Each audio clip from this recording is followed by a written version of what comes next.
I was looking for you that Friday, and you weren't there. You had just come off that great win the week before. Does this have anything to do with why you weren't at Kingsport Friday? Well, for the last couple of years, we've ran, all of 13 or all of 14. We ran all the races at Kingsport and then added that to Lonesome Pine for 14. And then in 15, we kind of had the same plans, was to go and run the opening race and then focus more on big-time stuff.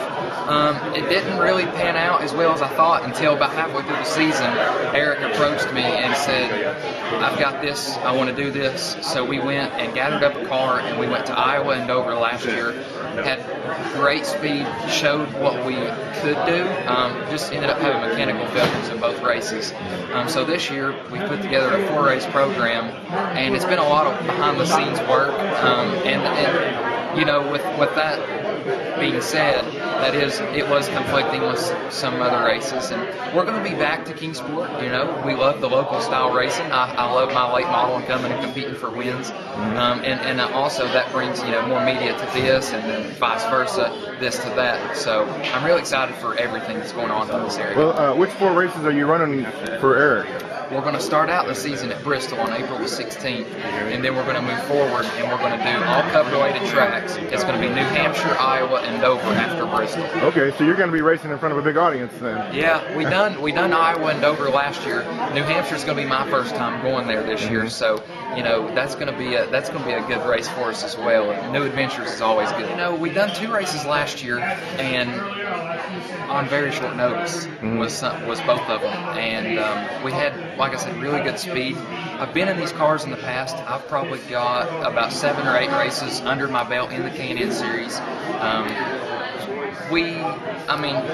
Going to bigger horsepower, heavier cars, faster tracks, you get less practice time. It is a big swing of change compared to what I'm used to. So as a driver, I'm going to have to adapt and adapt quick. But with like Caleb being a veteran teammate, Chris Carrier being in the sport and working on these cars, I think he's going to be able to supply the speed, and Caleb's going to be able to help me on the terminology for driver. Do you see this as the stepping stone to maybe moving up next year at higher level? That's always the plan. This sport is very tough and very competitive. There's a lot of younger drivers coming in, making their way up through the ranks, and I'm getting my opportunity right now in the K&N series with Martin-McCure Racing, and I'm very honored to get that opportunity. Ultimately, the goal is for this team to grow and expand with the Hendersons and us, and that's what we want. And yes, I've run from the local level in Kingsport and the late models for the last couple of years and having success in that.